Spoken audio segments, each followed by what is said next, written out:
Kaya. In today's video, I'm going to be reviewing All American Season 3, Episode 2, How to Survive in South Central with my handy dandy coffee. So let's get into it. Honestly, there was so much this episode. I feel like I'm going to be saying that all season, but it's so good. So we're going to start from the beginning and go through each of the characters basically and what my thoughts are on what was happening and what's going to happen this season, because season 3, y'all. So everyone's having their senior year now. It's the start of senior year. Oh my gosh, senior year. Are they gonna go to college? We at least need like 3 more seasons, maybe 2 more, at least 2 more seasons. But anyway, everyone's having the start of their senior year. So we'll go into Coach Montez, who is the new Beverly High football coach. And she's giving Billy a run for his money because she is putting that team to work.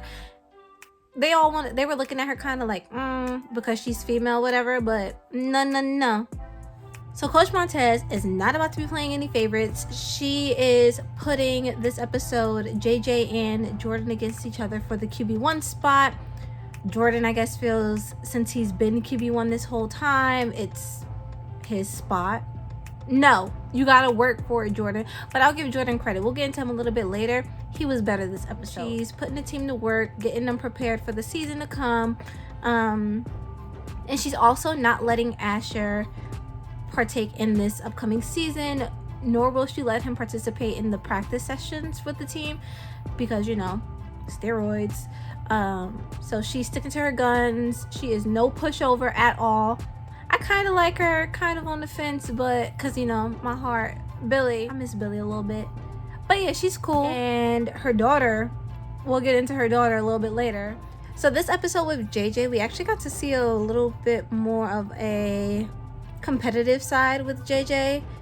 More serious side, I guess you could say, because usually he's like the goofball in the group and everything. But he used to play QB in junior high. And now he's up for it with Jordan. You know, he's actually putting forth his best effort to try to get the spot and everything.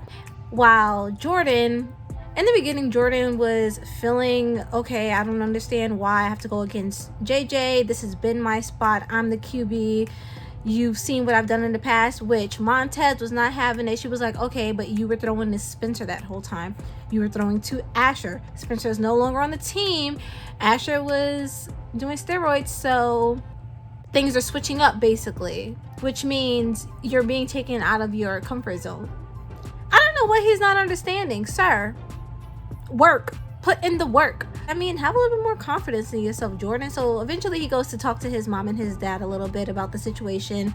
His dad is telling him he did not give him the spot because he's his son, which Jordan was looking at him like, Billy was telling him, like, have more confidence in yourself, you know, go out there, do what you know how to do. When they finally have their trial, him and JJ, to see who would get the QB spot, ultimately Jordan does get the spot.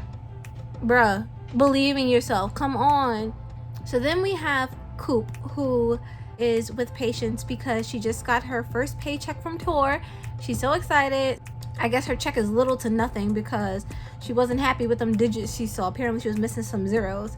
So she ends up going to see Layla, who's with Olivia at the time, and she's basically insinuating that Layla stole money from her or didn't give her everything that she was supposed to get from the tour based on her selling out venues and everything, which granted, if you think like that, I guess.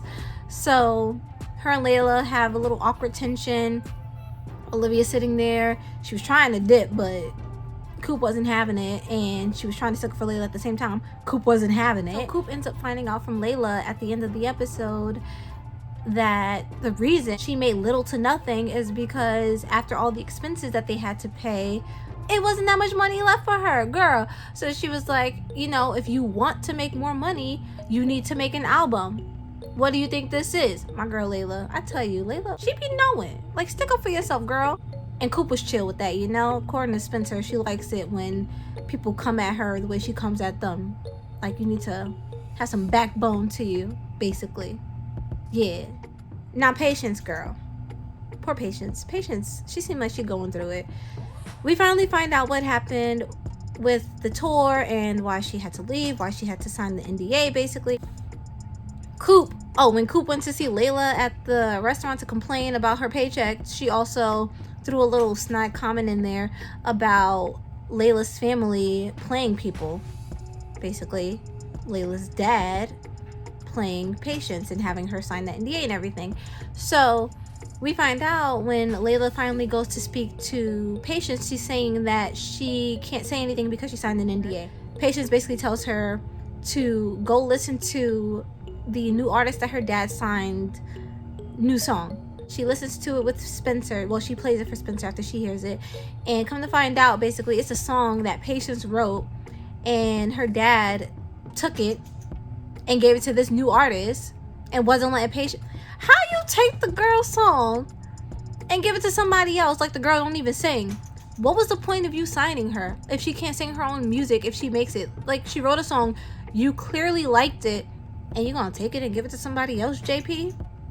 Bruh. I cannot. So, Layla, she not like her daddy. When she's talking to Coop, if she tells Patience, my girl's still in high school, she a senior, she was like, sign with me then. Layla, what?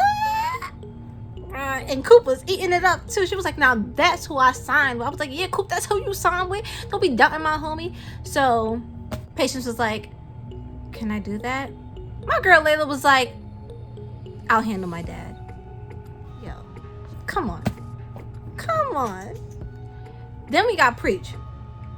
And Preach apparently thought that Coop and Laura got him out of jail. No, they didn't. It was, what's her name? Mo. Which, come to find out, they had something in the past, him and Mo.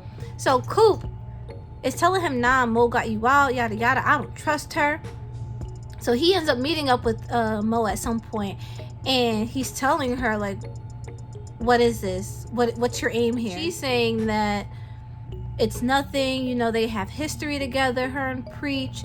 She wanted to do something for him, especially because she knows what her brother Tyrone has done to people in the community and everything. It's like no ulterior motive here. And this sucker Preach, who knew Preach was a sucker?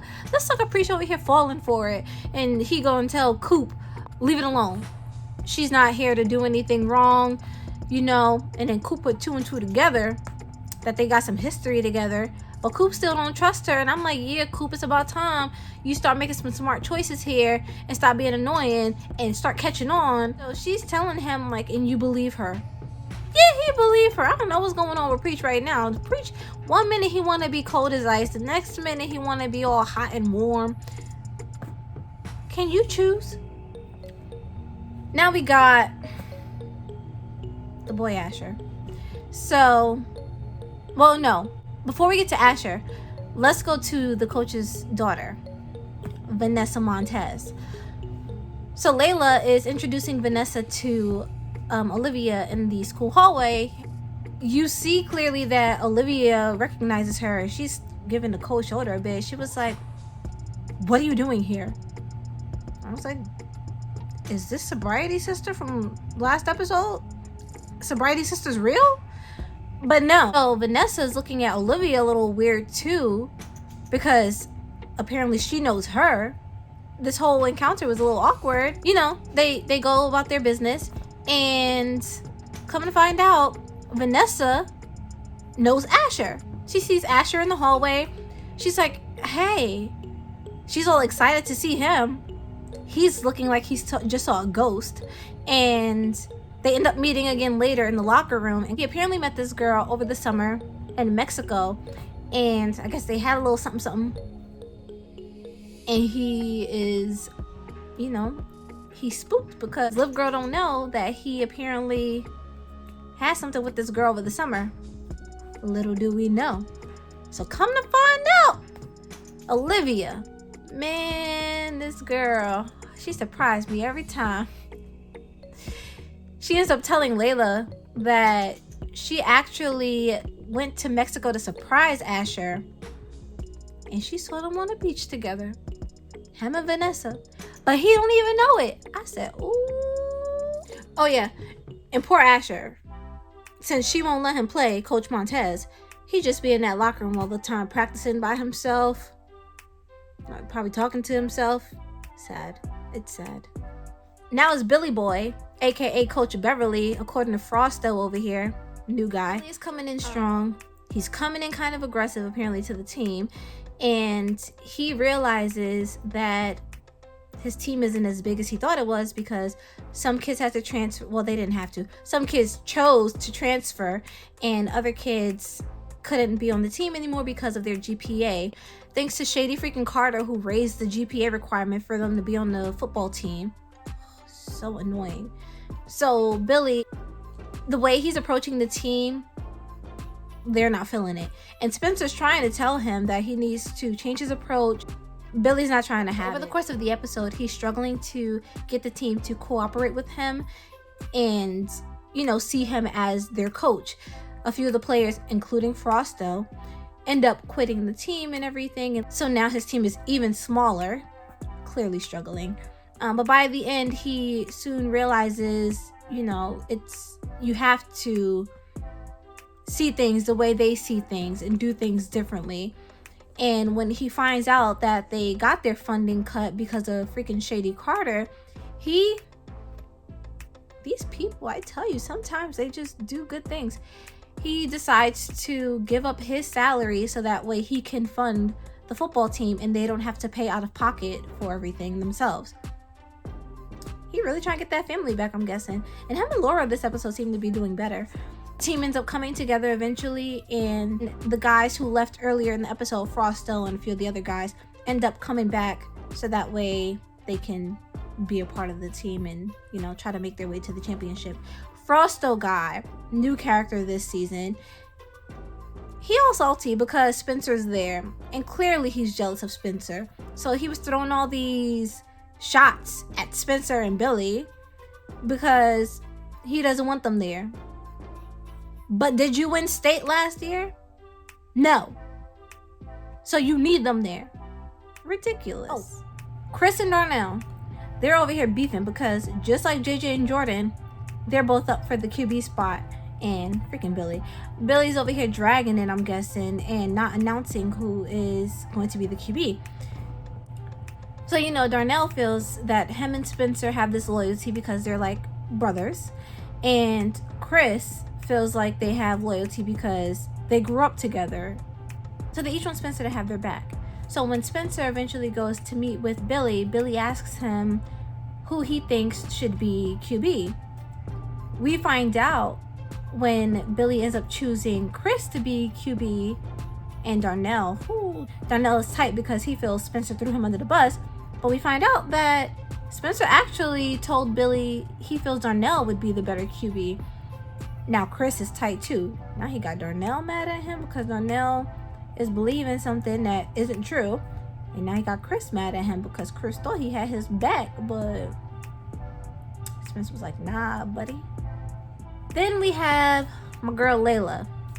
Her and Spencer seem to be doing really well in their relationship, although Spencer, I don't know, something's off about Spencer. I know. It's probably the whole him and Olivia situation. Not even probably. It's the whole him and Olivia situation. Layla's in a good place still. It's the start of her senior year. Her and Spencer are great. She's getting invited to dinner by his mom because she wants him to stop sneaking her in. But Spencer seems like he's good right now in their relationship, but something seems off a bit, and you can tell. And then at the same time, he's not at the top of his A game because he still thinks something's up with his shoulder. So he goes to see a doctor who tells him physically everything is perfectly fine. It's got to be something mentally that's blocking him. And he goes to talk to his mama, and his mama is telling him to talk to her, let me know what's going on, son. And he's telling her everything under the sun about Chris and Darnell going at it, about football stuff in general. No, the mental block that's also blocking his shoulder from doing what it's supposed to do is Olivia. I know it, but I'm not accepting it. No.